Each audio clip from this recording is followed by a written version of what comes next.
Hello, everybody. Welcome to another episode of Where Work Meets Life. I'm Dr. Laura, and I am honored to be here today with two amazing human beings talking with you about writing injustice, a powerful story of surviving and thriving post-wrongful conviction. And as you know, one of my pillars on this podcast is advocating for a better world. The world can be such a tricky, unfair, and difficult place, but there's hope amidst those difficulties. In today's episode with Jeffrey Deskovic, a wrongful conviction expert, a public figure, and an attorney who was wrongfully accused of a crime he didn't commit and ended up with a teenager spending 16 years in jail, which is horrific. And then Jia Rizvi, documentary filmmaker who produced a documentary feature film that will be coming out that I'm very excited to share more with you about,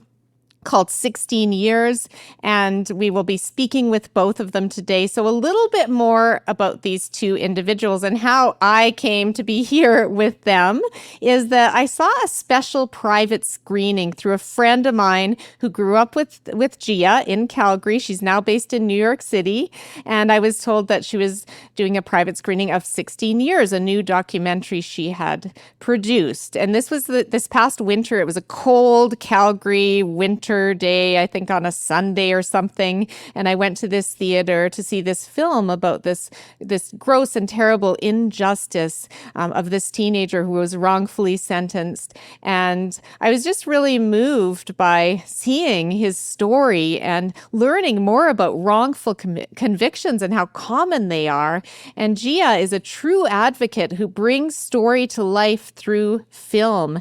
And I'm honored they're both here. They're both unbelievable human spirits. Jia won awards for her documentary. So she did a documentary called Conviction, which was a short documentary, and it won multiple awards on the festival circuit. So that was really amazing. She's also the co-host of Speaking of Crime, an award-winning major podcast. And there's a lot more we'll learn about her as we go on in this episode. So, and then Jeffrey Deskovic, he is the one who was wrongfully convicted, but he's gone on to with the purpose of helping free others who have been wrongfully convicted. And he started the Jeffrey Deskovic Foundation for Justice, which has already freed 15, probably more, wrongfully convicted individuals and helped pass 9 laws. He's given several hundred presentations, authored several hundred articles, and given media and news interviews. And the time he spent in prison for a murder that he did not commit was between ages 17 and 32 before being exonerated by DNA. So welcome to the show, Jeff and Jia. Thank you for having us. Thanks for having us. It's my absolute pleasure. So let's start with you, Jeff. Would you like to add anything else to the intro I gave about who you are in this world and a little bit more about your story? Sure. I just want to briefly add that, after I was exonerated, I did obtain a master's degree in criminal justice. My thesis is written on wrongful conviction causes and reform. And I wanted to be able to sit at the defense table, represent some of the clients, make some of the arguments. So I later became an attorney. And, and I have a caseload now of cases that I'm working on, through the foundation. Beautiful. And did I get that right? Is it 15 wrongfully convicted that you've helped release? Yes. With 15 wrongfully convicted people, we've helped free, and we have a bunch of cases we have 7 cases. Well, there's 13 active cases, out of which there's 7 that are at a more advanced stage on the road to potential exoneration. So we've been quite busy, and we're doing policy work in New York, Pennsylvania, and California. In terms of trying to make the system more accurate to, reduce, the frequency of wrongful conviction. 3,722 exonerations nationally, per the National Registry of Exonerations. Okay, but how many are wrongfully accused in jail at this time? So what percentage of those convicted are wrongful, Jeff? All right. So it's an educated guess. I mean, you can't know that because you can only count the exonerations. You can't count the false act, because if we could count the wrongful convictions, but not the exonerations, and we would be able to get all of them out right away. So I think the percentage is 15 to 20%. But look, I'm kind of on an island. Disclosure: I'm kind of out on an island on that. There are, the other estimates are more common estimates are like 5%. I've seen 2.5%. I've seen 1%. I've seen 0.5%. I mean, the flow of anecdotal evidence seems to be flowing my way. There's a few exonerations every week, it seems, and every time a crooked police officer or a rogue forensic scientist has uncovered hundreds, if not thousands, of new cases, people massive, a lot of convictions being overturned. So the flow of anecdotal seems to be flowing my way on that, but it's an educated guess. Wow, so that's significant. I mean, 15 to 20% are a lot of people, like millions in jails that are there and innocent. That's really shocking and unnerving. Even if it were 5%, it would be shocking and unnerving. Right. Well, across the U.S., the last quick thing I'll say is there's maybe 2.5 million people, enmeshed in the justice system. So if you apply the 15 and 20% to that, or even, the 10% of that, you're at 200,000 plus. You want to drop down to 5 and say 100,000. You want to drop down to 2.5, and you want to say 50,000. You want to drop to 1%. Okay, we're at 25. What you want to cut that in half? That's still a lot of people across the U.S. that numerically that are in prison for crimes they didn't commit. And last point on that is that also means that the people who actually committed the crimes, they're free to strike again, which is what happened in my case. The actual perpetrator killed a second victim 3.5 years later after killing the victim in my case. And that is just so horrific that death could have been avoided. And I mean, I've heard so much about your story, but maybe tell our listeners a little bit more about the fact of how you were coerced to confess for a crime you didn't do, and how you fought for all those years in prison, and how you eventually got out. Sure. So I came from a single parent household. My father was not involved in my life in any aspect, and that intersected with the good cop bad cop technique, where one officer pretended to be my friend, and so I began to look up to him as a father figure. Before I was a teenager, I dreamed about being a cop when I grew up. So this early opportunity to do this police work. So the police said, "Look, we need your help to solve the crime." So they made me this junior detective helper. So they start out interrogating me. It was over a period of 6 weeks. They would start out questioning me like a suspect, and when I'd want to get away from them, they would switch it up, and Jeff as this junior detective helper theme emerged. So I fell for it because I had wanted to be a cop and I was 16. So eventually they said, "We got some new information on the file. We want to share that with you. That'll allow you to be more helpful to us. But you need to take and pass this polygraph first." So the next day I went to I went to the police station rather than going to school. Mom and grandma thought I was in school, so they didn't call around looking for me. But they drove me from Peekskill, 40 minutes away by county lines, to the town of Brewster so that I could be polygraphed. There were 3 cops that came with me from Peekskill. The polygraphist was a Putnam County Sheriff's investigator, but he was dressed like a civilian. He never identified himself as law enforcement. He never read me my rights. I didn't give it anything to eat the time I was there. I had no attorney present. I didn't understand the 4-page brochure that they gave to me to explain how the polygraph worked. It had a lot of big words in it, but I thought I'm there to help the police. So what does it matter? Let's just get on with it. From there, he put me in a small room. He gave me countless cups of coffee. Seems clear the purpose of that was to get me nervous. Then he wires me to the machine and he launches into his third-degree tactics. So he invades my personal space. He raises his voice at me. He keeps asking me the same questions over and over again. And he keeps that up for 6.5 to 7 hours. Towards the end, he said, "What do you mean you didn't do it? You just told me through the test that you did. We just want you to confirm it." And then the cop who had been pretending to be my friend came in the room and said, "Look, they're going to harm you. I've been holding them off. I can't do that any longer. You got to help yourself. Look, just tell him what he wants to hear. You can go home. You're not going to be arrested." So being young, naive, frightened, 16 years old, I wasn't thinking about the long term. I was just concerned with my safety in the moment. I was overwhelmed emotionally and psychologically. The push-pull dynamic, the possibility of harm, the false life preserver. So I took the out which he offered and I made up a story based on the information they gave me that day in the 6 week run up to it. By the time it was said and done, I collapsed on the floor in the fetal position. I was crying uncontrollably. Obviously, I was arrested. The interrogation was not videotaped. It was not audio taped. There's no signed confession. It's just my word for it. Just their word for it. And so later, when they came to court, they left a threatened false promise, out of the story. So that's the false confession. The DNA didn't match me before the trial, but they got around that because they got the medical examiner to falsely say that he remembered that he forgot to document medical evidence that he said showed the victim had been promiscuous, which was a complete lie, and that was how the prosecutor argued that the DNA not matching me, that didn't show I was innocent. And the public defender I had essentially didn't defend me. He didn't call my alibi as a witness. He didn't make use of the DNA not matching me. He didn't try to discredit the medical examiner. Sometimes he told the jury I never confessed. Other times he told them I did confess, but it was coerced. And still other times he was arguing it was a false confession. So when you add it all up, I was wrongfully convicted for murder and rape. I was given a 15 to life sentence. I was sent to a maximum security prison where, I lost 7 appeals. I got turned down for parole largely because I maintained my innocence rather than expressing remorse and taking responsibility. Ultimately, I was exonerated through further DNA testing.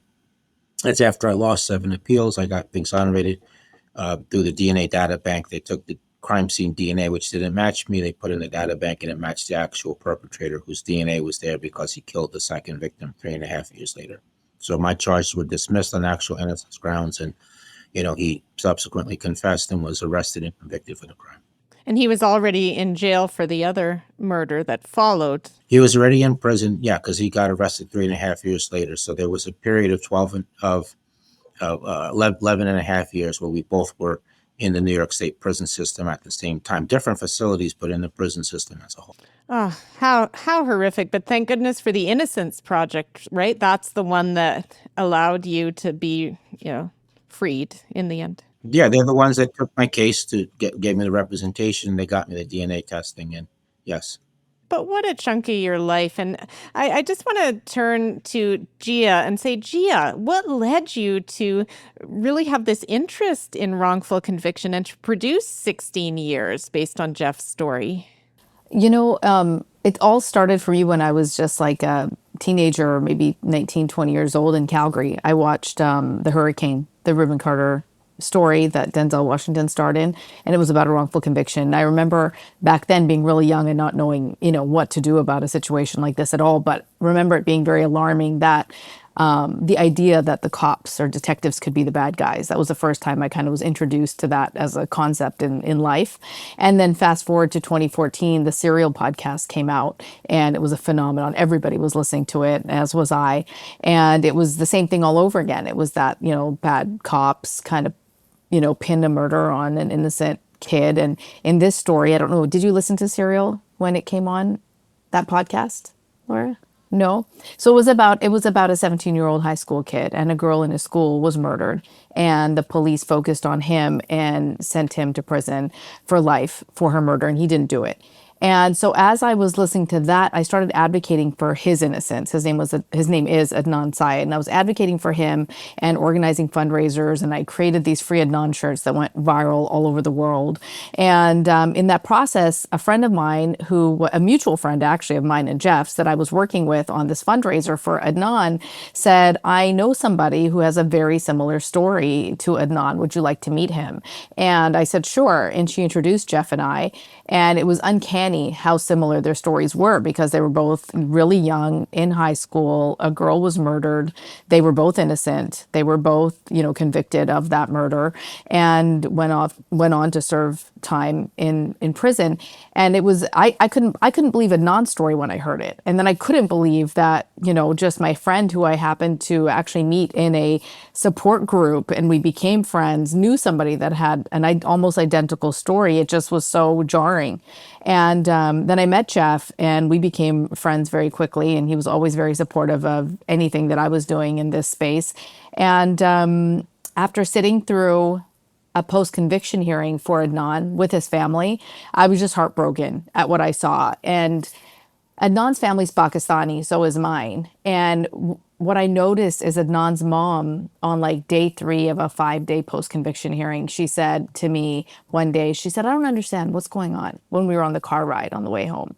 And I said, "What do you mean?" And she said, "I don't understand what's happening in the courtroom."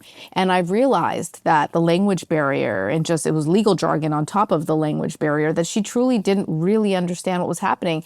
I was so heartbroken for her because they were doing the same thing to her son all over again, pretty much. They were trying to hide his alibi witness. Even now, years and more than a decade later, during his post-conviction hearing, they were trying to discredit an alibi that he had.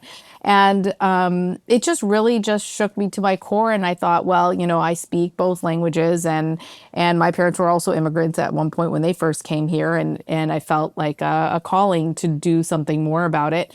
At the time, Making a Murder and the Jinx were huge on TV. Like, everybody was watching those, and I was trying to rack my brain thinking, what more could I do? Because of fundraisers, it was really hard to get people to donate money. It was really hard to get people to care.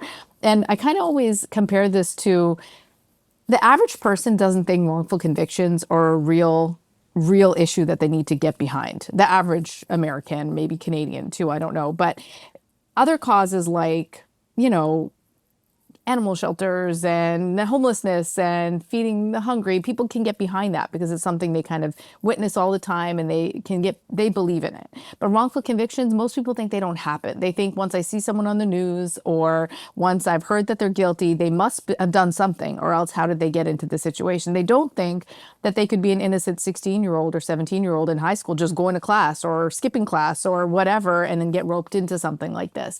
And so I was trying to think, how could I get more people to care about this? And the number of eyeballs that those films had, Making a Murderer and Jinx, I thought, well, I'm going to go to film school, and I'm just going to raise awareness through and advocate for innocent people through almost entertainment, if you will. Because when you can get someone to watch a film and start caring about the character in the film, you're almost getting them to care without having to kind of force a topic or a cause at them in a way. And really, I've noticed that it works. It really does work, because now people watch the film and now they reach out and say, how can I help and what more can I do? Rather than me beforehand, when I was going out and saying, come to this fundraiser and please donate and please buy shirts, and this poor kid, and people just don't have time. They're busy, they have their own lives, they have their own problems.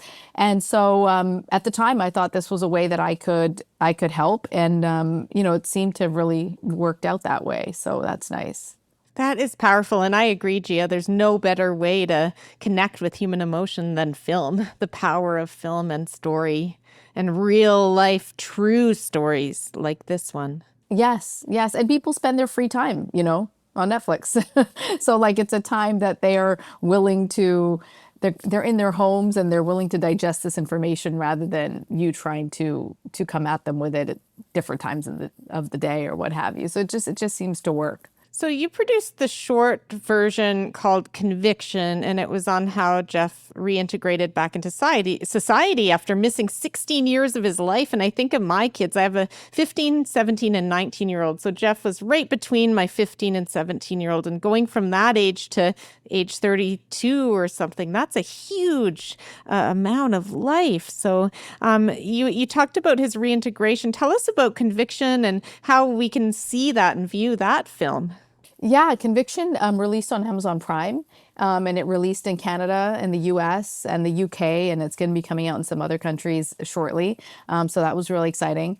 And hopefully later this year, 16 years will follow and come out at least in US and Canada, and if not more. And of course, I'll keep you up to date on when that happens. We will share it widely on all of our socials. Of course, this is so important. So Jeff, what was it like to see your story on screen, both in Conviction, but also in the 16-year documentary? Well, I mean, it's kind of exhilarating. I had no idea what either film was going to look like until I actually saw it out in a theater. I had zero editorial or creative control, but I feel like that was part of just Jia telling the story in an authentic way. So while I remember interviews and things I said, I never actually knew ahead of time what was going to make the cut. But so that part of it, was a surprise, and I was very happy with how it came out. But I do look at both documentaries as important pieces in terms of public education on the issue of wrongful conviction, and even just getting the word out about the other non-innocence justice reform issues, which I spent some time talking a little bit about in one scene. I go over like five to seven issues that really I was either subjected to or else I witnessed that I wanted to bring attention to, and the information about the foundation and our work. So it does make it's healing. It's healing. It's warm. It's empathetic. I mean, I love when people want to take photos, with me and everything. Because for a long time, I perceived the world as a really a cold and uncaring place when I'm writing all these letters looking for help and not getting answers. So to have the opposite reaction of that now, so it that really feels good. And I know that your family, you were in prison very far away from your family, so you had very few visitors during those years in prison. Is that right? Yeah, that is right. My mother was a consistent visitor, but the last 5 6 years, I saw her once every 6 months. My brother came 3 times in 16 years.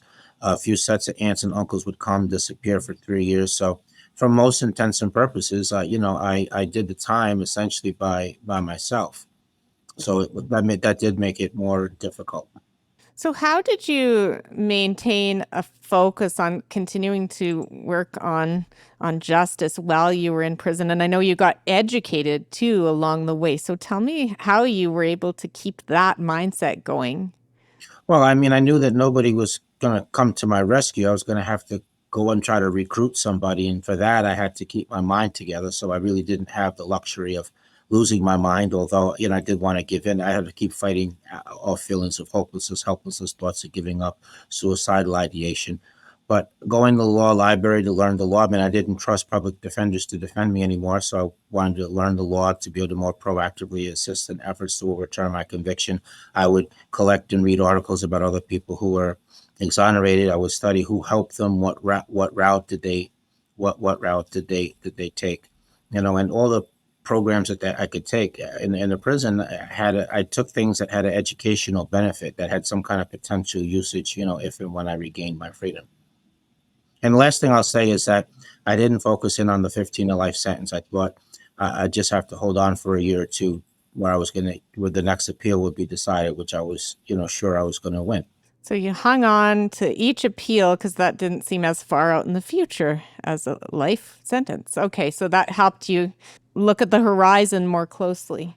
Yeah, so that got me through 11 years. And then when the appeals were over, I started to write letters looking. So the only way looking for help. The only way you can get back into court when your appeals are over is if you could find some new evidence. So I had no money to hire an investigator or an attorney, so I began a letter writing campaign.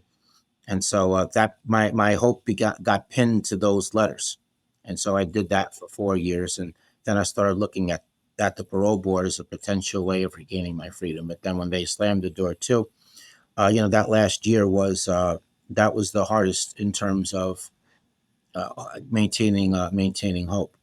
That very last year in prison. Yeah, because there wasn't anything in front of me anymore. The appeals are over. 4 years worth of letter writing didn't avail me of anything, and then the parole board said no. And then that's when the Innocence Project wrote you back. Yes, they did. Yeah, one of the letters that I wrote went to an investigator, Claudia Whitman. I sent it to the publishing company for a book author, but they sent it instead to the investigator, and she persuaded me to write the Innocence Project, and she lobbied them to take my case. So that was how I got their representation. And then there was another worker at the Innocence Project who wasn't a lawyer, Maggie Taylor, and she represented my case several times, presenting it a total of 3 times before to get the Innocence Project to take it. So once they took my case, that was the first key. The second key is that the district attorney who had blocked all of my appeals, including stopping me several times at getting DNA testing, she left office. So her predecessor was willing to let me get the further testing. And as I mentioned, the third key was that the DNA matched the actual perpetrator. All I can say is thank God that all came to fruition. Thank God. And Jia, what were some of your most impactful moments in learning and producing the documentaries of Jeff's story? A couple things definitely stand out. One, Jeff is like a dream subject for any documentarian because from the very first day, from day one, he was just an open book. I mean, an open book. I will never forget the very first day that I showed up at Jeff's house with my small team and the camera equipment and started filming. And I had a list of questions to ask him. And the way he answered them all so openly and just with such raw, unfiltered information and his experience, I remember thinking so vividly in my head that I'm in the right place, doing the right thing. Like, this is definitely where I'm meant to be. I remember an overwhelming feeling coming over me, like, this is what I'm going to do forever. This is it. And it was because of the way Jeff was. He was so trusting and open with me, which I really appreciated.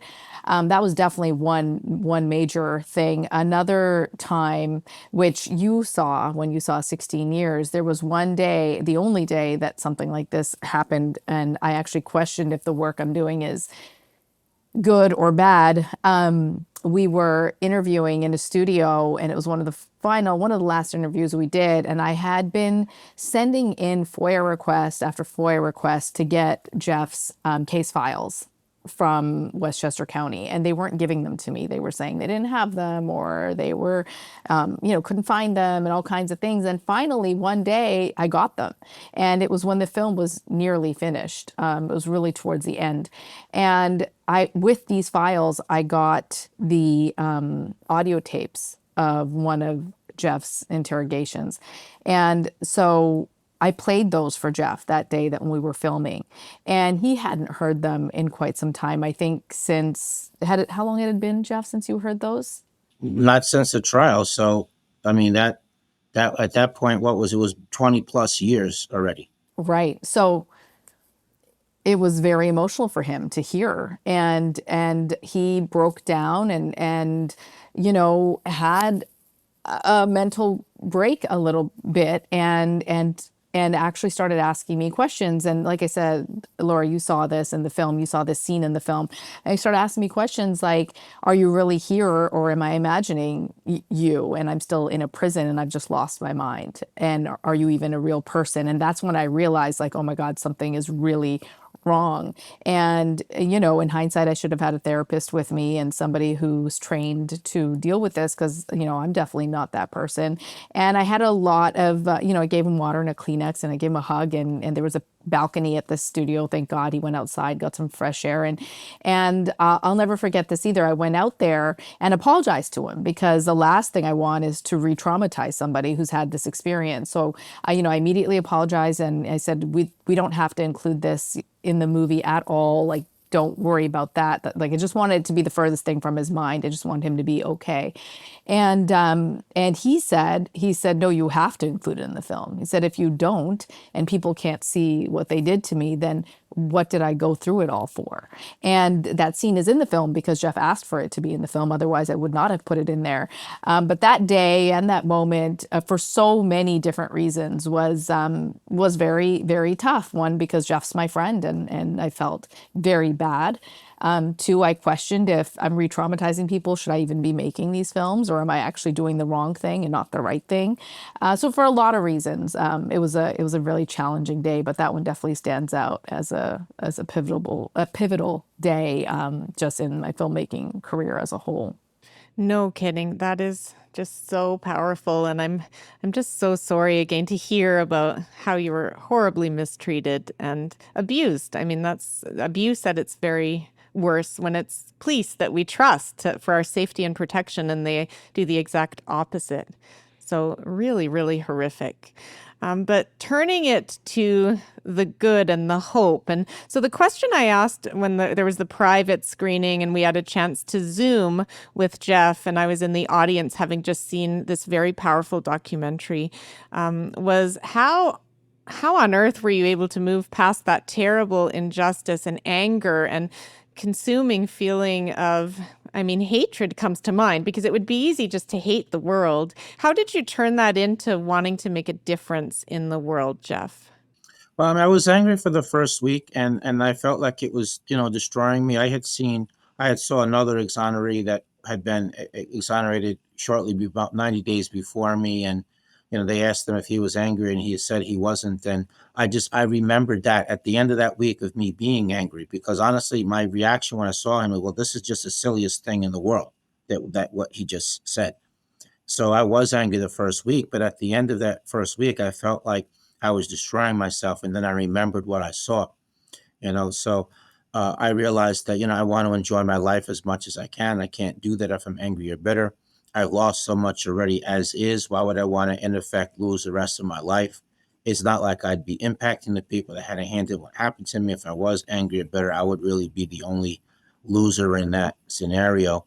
And I take the energy that I feel and I channel it into the advocacy work that I do.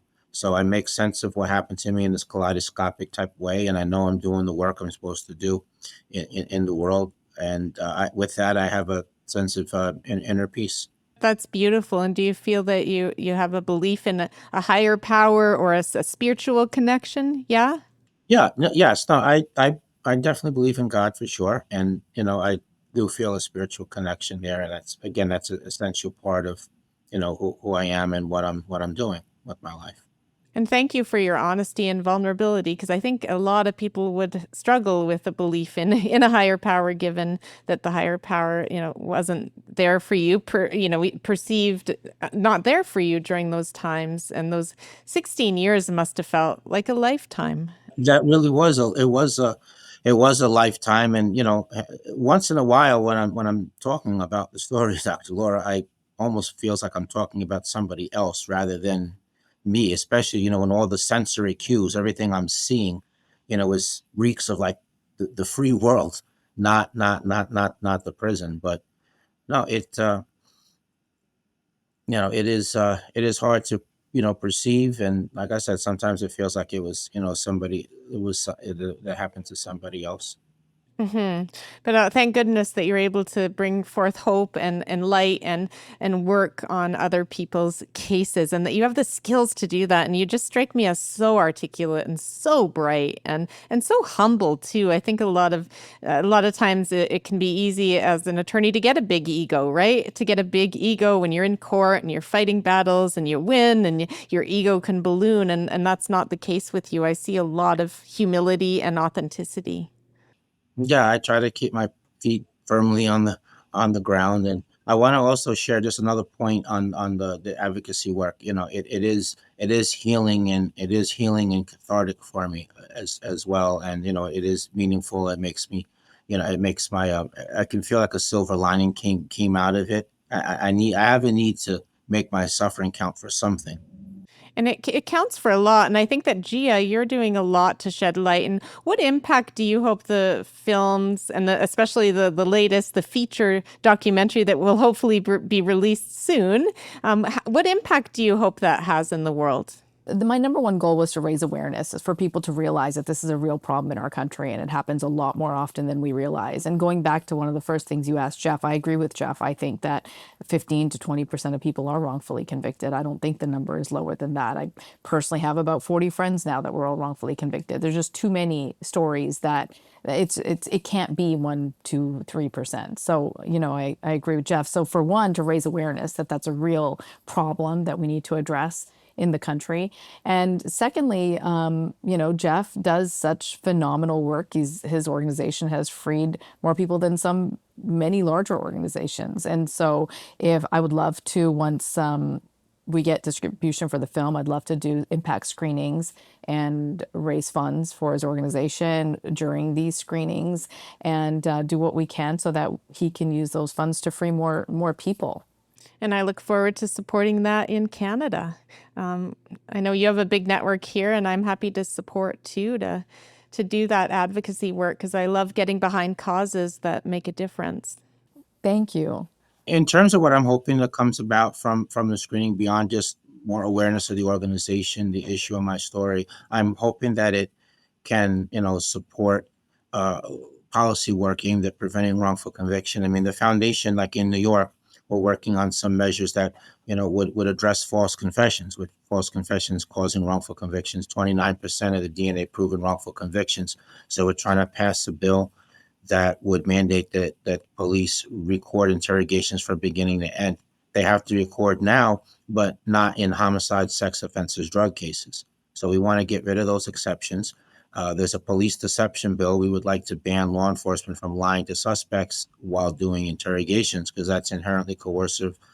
Youth Interrogation Act, which would, if passed, would mandate that 17-year-olds and kids younger would have to speak to a lawyer first to explain to them what their rights are, so they could then decide if they want to waive them and speak to the police without a lawyer. I mean, thinking about myself, I never understood what my Miranda warnings meant. When they said anything I say can and will be used against me to court of law, my mind went to what I saw on television, different civil court contexts, and I would think, court, what are you talking about? We're not going to court. So we're working on that there in California. We're trying to pass a oversight bill that would be able to review allegations of prosecutorial misconduct, which would mirror a bill we passed in New York. Pennsylvania, which is another state in the U.S. that borders New York, it's one of 11 states that they don't compensate people when they've been exonerated. So I hope that the film can help in our efforts on those three topics, and then other like badly needed modifications to the law, which are all aimed at preventing wrongful conviction. I love that, Jeff. I love how you're focused on the law side, on changing the law so there can be fewer wrongful convictions, but also on getting those who have been wrongfully convicted exonerated. So you're working on both ends of the issue. Yes, I'm working on both ends of the issue. So the Jeffrey Deskovic Foundation, so you initially funded this foundation and now you raise money through charity, like through donations, or what? How does it work? Yeah, I initially funded the organization. So when I got financially compensated, I committed $1.5 million from the money that I got to start the organization. And at this point, we raise money. We have an annual gala. We have small donors. We have some intermediate sized donors, and we have grant writers. So we've been awarded a few grants as well. So that's what our funding base is. Those three things. I mean, we do have a crowdfunding page on the website, Patreon, which is for people that are willing to be recurring monthly donors.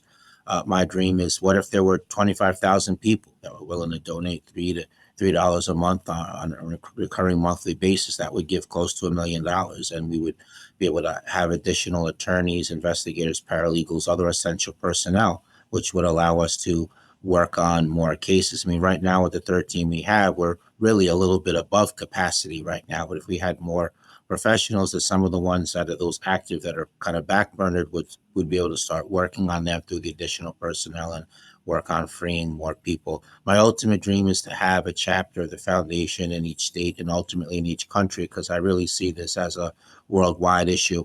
And countries where we don't hear about wrongful convictions or exonerations, it's not that the justice system is getting it right all the time in all those cases. It's that no one's being exonerated. Nobody's digging. Nobody's looking. Nobody's getting free. Yeah, very, very sad, but also very uplifting to know that this foundation could have global impact. The foundation that you started through your experience. That would be amazing, and I hope that plenty of people who see this and other interviews and works that we do will get on board and assist us. I mean, we can only attain that goal through public support. We will share this in the show notes, everyone. We'll share this in my monthly newsletter and, of course, on our social media. I'm just really excited to get the word out about the Jeffrey Deskovic Foundation for Justice.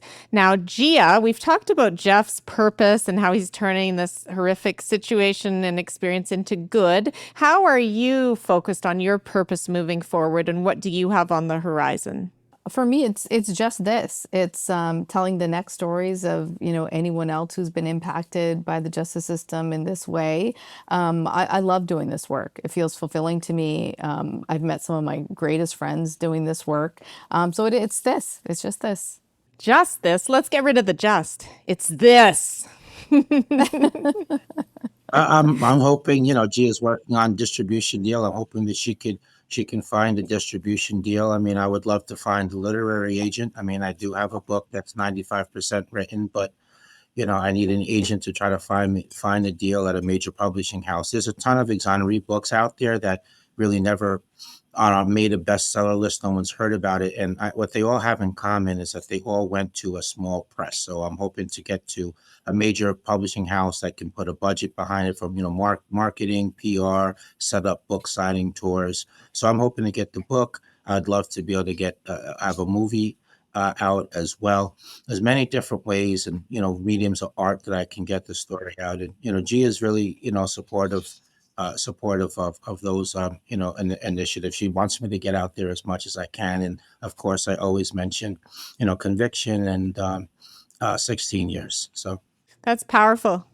I think having 16 years out will really help the cause of getting an agent involved in a major publishing house, because I think it's so powerful. You've done such an incredible job, both of you, and I think that that'll go a long way in getting the right publisher. And if there's anything I can do in that regard, I'm more than happy to make introductions as well. One thing I've learned about the big publishing houses, though, is often they don't put much into marketing like they used to. So yeah. So I think it's sometimes we have that thought that they will, and then they don't, and that's why hybrid is becoming a little more popular too than it was for that reason. But we can have that discussion as time goes on to help you. that would be great. Absolutely. So, what else do I want to ask? I want to ask, as we wrap up here, about work-life wellness, because I'm always focused on this podcast about the intersection of work and life. And you both do really important work, but it can also be very exhausting work and long hours and stuff. So how do you both make sure you keep up your work-life wellness, or your balance, if you want to call it? I like the word wellness better. So let's start with you, Jeff. It's definitely a challenge, but the way I do it, I mean, I have a fiance now, and we like going to new places and trying new things and having new experiences. So she's a big part of she's a big part of that. I mean, I try to set a default time where I'm finished with my work. I try to finish around 5:30 or 6. Unless there's something time sensitive, but I'm conscious that I have to spend some time with her, and we've got to go places and do things, and just pursuing hobbies, as well. I mean, I like to play ping pong. I like to go to sporting events. I'm a people person, so I like meeting new people and good conversation. So that she's a key big part of that for me. And I'm so glad, because I know dating after being out of jail must have been tricky, to say the least. It was very tricky in more ways than one. I mean, just having the backstory, and when people ask what you do, it's just a short 2 or 3 questions, follow ups, and before you know it, the whole story's out, and that's been too much for people at times. Some people got scared. Some people felt it was too much. So, and then it was a challenge on my part, because the years I was supposed to be learning how to read body language, approach dynamics. I was instead in prison, so it was difficult how to, approach. And I ran into my share of characters along the way, as you might imagine. So it did present a lot of challenges, but eventually I found somebody, and we have a lot in common. And it definitely it brings a whole level of joy above what I had before when I was just single. Beautiful. Beautiful. Thanks for sharing that, Jeff. What about you, Gia? How do you keep up with your work-life wellness? It's also a challenge. I never really used to, actually. I love work, and it's nice when you love the work you do, because it's, easy to just do it all the time and enjoy it. People used to ask me this when I first got into this filmmaking endeavor, and I used to say that I love it so much that I didn't need to. And now I realize, actually, through some people I've met who were wrongfully convicted, one of Jeff's clients who is now out, and they're trying to put him back in, and he's become a friend. And now that I feel it in a different way, where in Jeff's case, he was freed. And so I was always working with Jeff, and there was no chance of him going back, So I didn't feel that it was that stressful. It was stressful at times to hear his story, and it was sad, and, it made me cry. But I knew he was safe, and he was going home, at the end of the day. And now that I've met people who don't have that luxury and might not be able to stay home, it is definitely a different level of stress. And I've had to try and find where that wellness balance is, and I haven't actually found it. But I will tell you that I always feel better when I'm doing something to solve the problem. So if I can help in, whether it's public awareness, making videos to help the case, then I feel like for me that's wellness because I'm doing something to help. But I want to also add in terms of wellness. I mean, another one thing that I do, and Gia does as well, is I mean, get there's a camaraderie in doing advocacy work, and so getting together socially with the people that you've just worked with, or like after events we get together, or sometimes if we're traveling a place, we might get there a day, we might go a day early, and so we have social time before, and then try to do something afterwards. So that was one way that I fitted in, and I've met people in a lot of different states in some countries, and if I from going within a reasonable distance of them, I tell them where I'm going to be at, where my window periods are. Sometimes they can join me by attending whatever it is I'm doing, and we socialize afterwards. But other times they can't make it, but they can fit into one of my window periods. So I think that that's something that the listeners could replicate. This is true. I love to travel, and that's something. And Jeff's right. When we go for film festivals or when we travel for conferences, we always make sure to get together for a happy hour or the day before, the day after, or go see a movie or what have you. But for sure. Beautiful. So my final question as we wrap this up, which I ask all my guests, what's one wish for a better world? Because the world right now has a lot of fear, a lot of angst out there. But what's one wish for a better world? Let's start with you, Jia. Well, as far as this space goes and this work goes, if there was more accountability for people that are in these roles that are supposed to be protecting the public, like whether it be police, detectives, prosecutors, if there was more accountability when they did the wrong thing, I think that would go a really long way in eliminating a lot of this that we see, a lot of these wrongful convictions, a lot of these issues. Beautiful. Thank you, Jia. And you, Jeff. The role of judges in wrongful conviction, both when they occur as well as their preservation, is something that doesn't get enough attention. So, just while keeping it simple, before a confession can be used as evidence, a judge has to rule on whether statements that have been made voluntarily. Before identification can be used as evidence, a judge has to decide whether the procedures used were unduly suggestive. Right. So most of the time in these wrongful conviction cases, the judges are not keeping out suggestive lineups. They're allowing the prosecutors to use coerced confessions, which are confessions that have a lot of red flags around them. And then once the convictions happen, there's two concepts in judges' minds that work against people that are wrongfully imprisoned that are trying to overturn the conviction. One of them is called, I'll summarize as finality of conviction versus accuracy. So the competing ideas of, on one hand, you know, you had your day in court. Okay, you lost. It's over. Are we ever going to be stopped talking about this? Is there ever enough? Right. And on one level, that makes sense. But on another, what good is a final conclusion if the final conclusion is not accurate? So I think whenever there's an objective reason to review a case, that should be what happens. And this other concept, what I call proceduralism versus substantive justice. So I lost in federal court through proceduralism. The court clerk gave my lawyer the wrong information regarding the filing procedure. My petition arrived 4 days late. The district attorney's office urged the court just rule that he's late and leave it at that. And that's what the court did. So they elevated that procedure over the substantive justice. What are the facts? What are the arguments that are being made? What are the facts supporting those arguments? So I think that sadly, whether someone will be exonerated or not, whether they ultimately will obtain justice or not, doesn't just rise or fall with the legal arguments or the facts behind them, but also whether the judge hearing the motion, hearing the appeal is going to give an honest evaluation, or is it going to be just that rubber stamp denial? Is it going to be that, or the tendency to the proceduralism, the maddening proceduralism focus I talked about, is it going to be that? No kidding. Well, those are really important wishes and to make this justice system and this world a better place. So thank you so much, Jeff. Thank you, Jia, for sharing both of your stories today with our audience. Thanks for having us on. Yes, thank you so much.